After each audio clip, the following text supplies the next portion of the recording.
El bipedismo supuso importantes cambios anatómicos en los homínidos, como la reubicación del foramen magnum hacia el centro del cráneo, lo que permite una postura más erguida.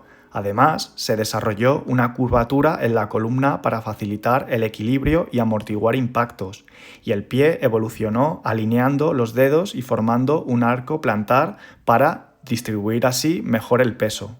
La teoría tradicional del bipedismo por la sabana, que sostenía que los homininos comenzaron a caminar erguidos debido a la escasez de árboles y la necesidad de moverse en espacios abiertos, ha perdido fuerza, debido a que cada vez hay más evidencia de que los primeros homininos bípedos, como Sahelanthropus chadensis, Orrorintugenensis y Ardipithecus ramidus, vivían en ambientes boscosos y no en paisajes abiertos de sabana. Dado este contexto, los investigadores han propuesto varias hipótesis alternativas para explicar así por qué el bipedismo surgió en entornos boscosos. Entre estas hipótesis se encuentra que el bipedismo facilitó el movimiento en los árboles. Se ha propuesto que los primeros homininos desarrollaron el bipedismo como una forma de moverse entre las ramas de los árboles. Algunos primates modernos, como los orangutanes, usan una forma de locomoción bípeda mientras se sostienen de ramas superiores. Esto sugiere que el bipedismo pudo haber comenzado como una estrategia para moverse de manera más eficiente en un entorno arbóreo antes de trasladarse al suelo. El acceso a alimentos y transporte de recursos también es otra hipótesis muy válida sobre el surgimiento del bipedismo. El bipedismo podría haber sido ventajoso para la recolección y el transporte de alimentos. Algunos estudios han mostrado que chimpancés y bonobos tienden a caminar en dos patas cuando transportan comida en sus manos. Si nuestros ancestros tenían que cargar frutas, nueces o herramientas primitivas, el bipedismo les habría permitido hacerlo de manera más eficiente. Y otra razón muy válida sería la mayor eficiencia energética. Caminar en dos patas, en comparación con la marcha cuadrúpeda de los simios, parece más eficiente en términos de gasto energético, especialmente en distancias largas. Esto podría haber sido una ventaja para homininos que recorrían grandes áreas en busca de comida. Otra hipótesis sostiene que el bipedismo ayudaba a reducir la exposición directa al sol en climas cálidos. Al estar erguidos, una menor parte del cuerpo estaría expuesta al sol en comparación con un cuadrúpedo, y esto ayudaría a mantener una temperatura corporal más estable. Algunos investigadores también sugieren que el bipedismo pudo haber sido favorecido en términos de comunicación y exhibición de rasgos sexuales. Los machos, que podrían caminar erguidos y portar recursos o mostrar señales de dominancia, pudieron haber tenido más éxito en la reproducción. En conclusión, en lugar de una única causa, lo más probable es que el bipedismo emergiera por una combinación de factores y que fuera una adaptación progresiva. Es decir, los primeros homininos pudieron haber sido bípedos en ciertos contextos, como al moverse entre los árboles o recolectar comida en el suelo, y con el tiempo esta habilidad se convirtió en su principal forma de locomoción.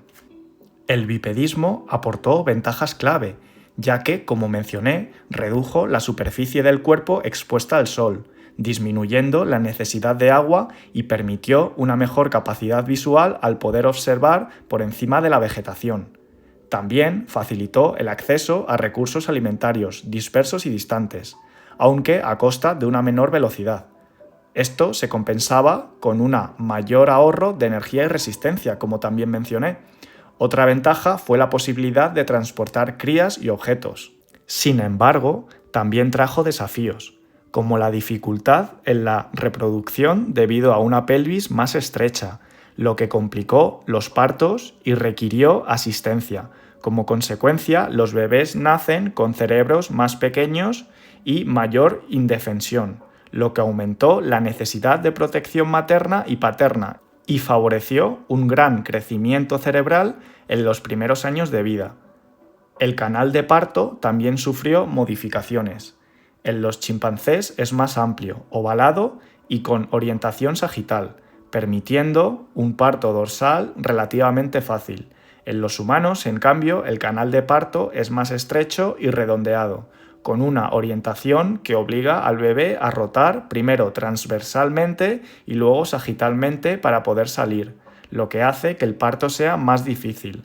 A medida que los australopitecos y los primeros Homo evolucionaron, la capacidad craneal aumentó, dificultando aún más el parto, aunque en la actualidad existe una tendencia a la reducción craneal en los humanos modernos.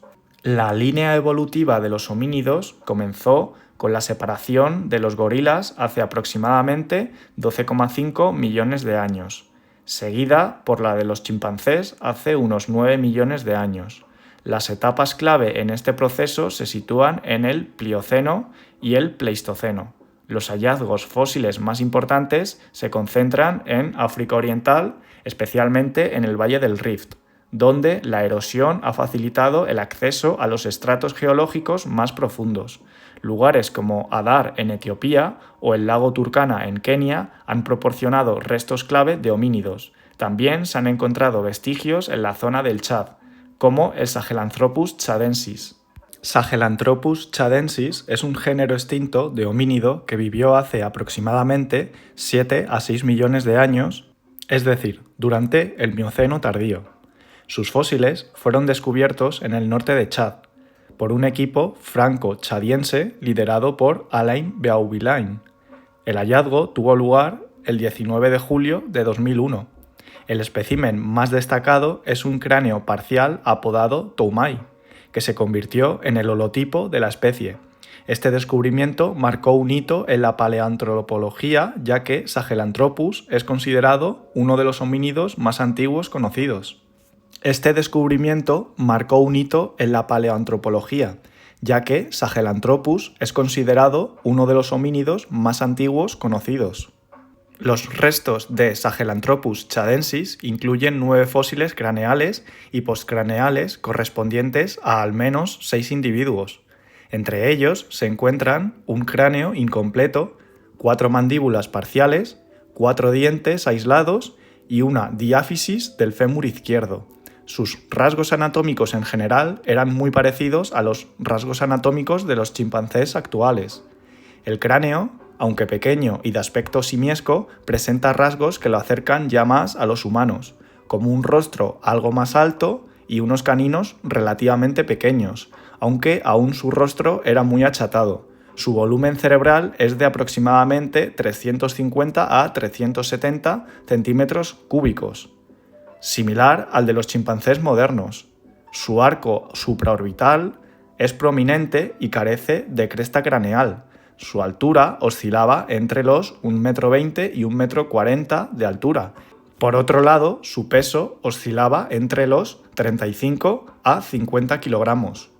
El Sahelanthropus chadensis presentaba un dimorfismo sexual moderado. Aunque hay pocos fósiles disponibles para hacer comparaciones detalladas entre machos y hembras, las características craneales sugieren cierta variabilidad en el tamaño y la robustez. Sin embargo, el grado de dimorfismo parece ser menor que en algunos primates más primitivos, como los grandes simios, pero mayor que en los humanos modernos.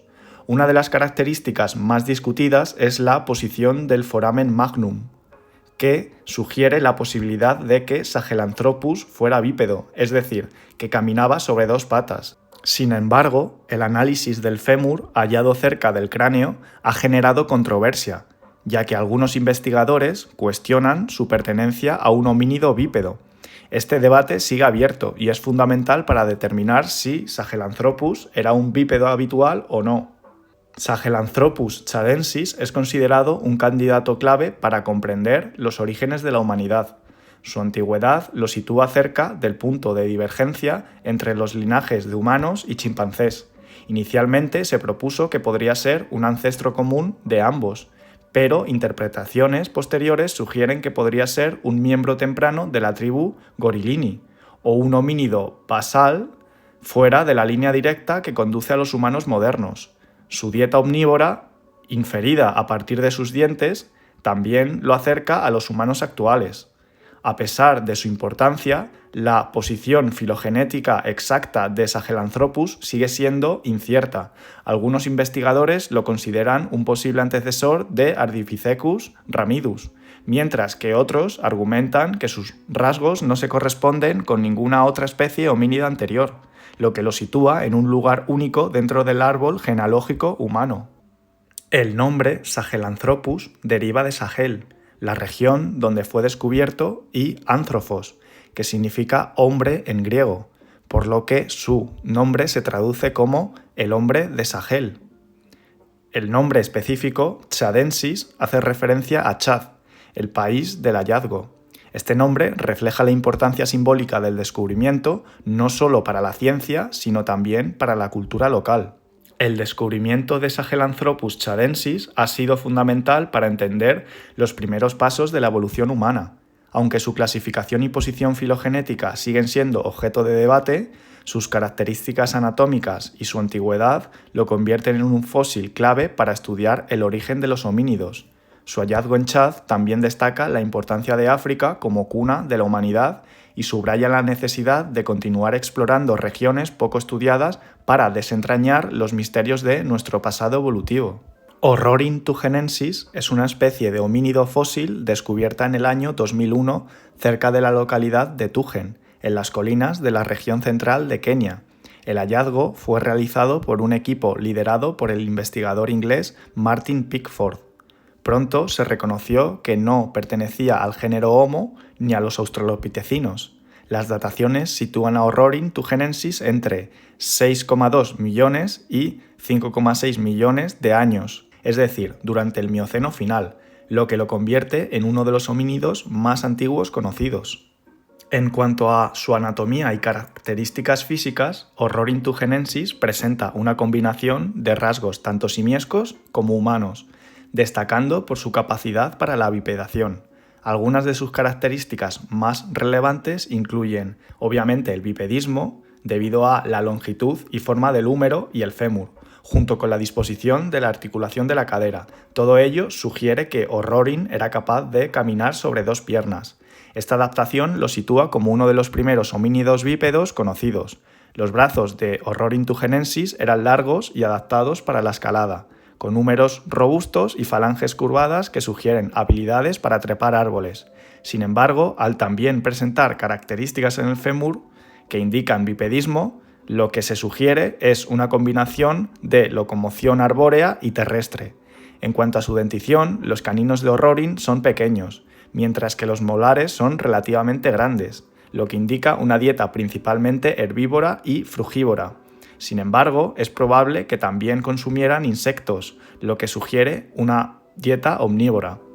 En cuanto a su tamaño corporal, se estima que los individuos de Orrorin-tugenensis medían alrededor de 1,40 metros de altura y poseían un peso que oscilaba entre los 30 y 50 kilogramos, por lo que poseían un tamaño y peso similar al de los chimpancés modernos.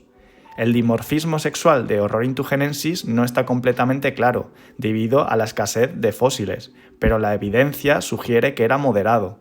Algunas diferencias en el tamaño y robustez de los huesos indican cierta variabilidad entre machos y hembras, aunque probablemente menor que en los grandes simios y más cercana a la de los primeros homininos bípedos. Orrorin-tugenensis habitaba en un entorno boscoso, donde se alimentaba principalmente de frutas, hojas y posiblemente insectos. Su dentición y el análisis de su entorno sugieren que era un omnívoro oportunista, adaptado a una dieta variada. Orrorin-tugenensis podría ser descendiente directo de Sahelanthropus chadensis, el ya mencionado otro homínido temprano que vivió hace aproximadamente 7 millones de años. Además, se ha propuesto que Orrorin es un posible ancestro directo de Ardipithecus, un género que, a su vez, podría haber dado origen a los Australopithecus. Esta secuencia sugiere que Orrorin ocuparía un lugar intermedio en la línea evolutiva que conduce al ser humano moderno, Homo sapiens. El descubrimiento de Orrorin-tugenensis ha proporcionado información valiosa sobre los primeros pasos de la evolución humana, especialmente en lo que respecta al origen de la bipedación. Su combinación de rasgos tanto simiescos como humanos, junto con su antigüedad, lo sitúan como uno de los homínidos más importantes para entender la transición entre los primates arborícolas y los primeros homínidos bípedos. Aunque su clasificación exacta y sus relaciones filogenéticas siguen siendo objeto de estudio, Orrorintugenensis representa un hito fundamental en la reconstrucción de nuestro pasado evolutivo. Ardipithecus ramidus es una especie extinta de homínido que vivió hace aproximadamente 4,4 millones de años, es decir, durante el Plioceno temprano. Sus restos fósiles fueron descubiertos en la región de Afar, Etiopía, por el equipo del paleoantropólogo Tim White en 1992-1993. El nombre Ardipithecus deriva de Ardi, suelo en Afar, y Pithecus, mono en griego, mientras que ramid significa raíz en la lengua local. El hallazgo más destacado es el esqueleto parcial de una hembra adulta apodada como Ardi, que data de 4,4 millones de años y es uno de los fósiles más completos de homínidos tempranos. En cuanto a su anatomía y características físicas, Ardipithecus ramidus representa una combinación única de rasgos simiescos y humanos, lo que lo sitúa en un punto intermedio en la evolución de los homínidos. Algunas de sus características clave incluyen, en primer lugar, por supuesto, el bipedismo y la arboralidad, es decir, Australopithecus ramidus muestra adaptaciones tanto para caminar sobre dos piernas como para trepar árboles. Su pelvis sugiere que caminaba con la espalda recta, pero su pie, con el dedo gordo oponible, indica que no podía recorrer grandes distancias y probablemente se apoyaba en la parte externa del pie. Los brazos de Ardipithecus ramidus eran largos en proporción a su cuerpo, con manos flexibles y dedos curvados adaptados para trepar árboles. El volumen cerebral de Ardipithecus ramidus era de aproximadamente 350 centímetros cúbicos, es decir, similar al de los chimpancés modernos. Los caninos superiores en forma de diamante son más parecidos a los humanos que a los de los chimpancés, lo que sugiere una reducción en el dimorfismo sexual y probablemente cambios en el comportamiento social. Los molares son cuadrados y el esmalte dental es relativamente fino, indicando una dieta omnívora. En cuanto a sus rasgos faciales, la anatomía facial sugiere que los machos de Ardipithecus ramidus eran menos agresivos que los chimpancés modernos, lo que podría estar relacionado con un mayor cuidado parental y monogamia. En cuanto a la altura y peso de Ardipithecus ramidus, la altura oscila entre 1,2 y 1,4 metros de altura y 30 a 50 kilogramos de peso. El Ardipithecus ramidus mostraba un dimorfismo sexual moderadamente bajo en comparación con otros primates. Los estudios de su esqueleto indican que las diferencias de tamaño entre machos y hembras eran relativamente bajas, lo que sugiere una menor competencia entre machos por el acceso a las hembras, en contraste con especies más dimórficas como los gorilas. Esta menor diferencia de tamaño también se ha relacionado con cambios en la estructura social y en el comportamiento reproductivo. En cuanto a su hábitat y alimentación, el Ardipithecus ramidus habitaba en bosques y corredores de arbustos cerca de sabanas, lo que contrasta con la idea tradicional de que la bipedación surgió en ambientes abiertos. Su dieta era omnívora y variada, incluyendo frutas, hojas y pequeños invertebrados, lo que lo diferencia de los chimpancés modernos, principalmente frugívoros. En cuanto a su importancia en la evolución humana, Ardipithecus ramidus es considerado uno de los primeros homínidos bípedos y un posible ancestro Ardipithecus ramidus es considerado uno de los primeros homínidos bípedos y un posible ancestro directo de los Australopithecus, como Australopithecus anamensis y Australopithecus afarensis. Su descubrimiento ha transformado la comprensión del último ancestro común entre humanos y chimpancés, sugiriendo que este ancestro no se parecía tanto a los chimpancés modernos como se pensaba anteriormente. En cambio, Ardipithecus ramidus muestra que los grandes simios modernos y los humanos han desarrollado adaptaciones especializadas a lo largo del tiempo. La posición filogenética de Ardipithecus ha sido objeto de debate. Algunos investigadores, como Tim White, lo consideran más cercano a los humanos que a los chimpancés, basándose en su dentición, base craneal corta y adaptaciones para la bipedación. Otros, en cambio, han argumentado que está más relacionado con los chimpancés, aunque esta idea ha sido refutada en gran medida. Además, se ha propuesto que Ardipithecus cadava, una especie más antigua, entre los 5,8 y 5,2 millones de años antes de nuestra era, podría ser su antepasado directo. En cuanto a registros fósiles, los restos de Ardipithecus ramidus incluyen fósiles de al menos 36 individuos, descubiertos en yacimientos situados en Etiopía. Entre los hallazgos más importantes se encuentran el esqueleto parcial de Ardi, que permitió reconstruir gran parte de su anatomía, fragmentos del cráneo, mandíbulas, dientes y huesos de las extremidades que proporcionan información detallada sobre su locomoción y dieta. El Ardipithecus ramidus representa un eslabón crucial en la evolución humana, mostrando una mezcla de rasgos simiescos y humanos, que lo sitúan cerca del punto de divergencia entre los linajes de humanos y chimpancés. Su descubrimiento ha desafiado las ideas tradicionales sobre el último ancestro común y ha proporcionado nuevas perspectivas sobre el origen de la bipedación y el comportamiento social de los homínidos. Y aunque su clasificación exacta sigue siendo debatida, su estudio continúa siendo fundamental para comprender los primeros pasos de nuestra evolución.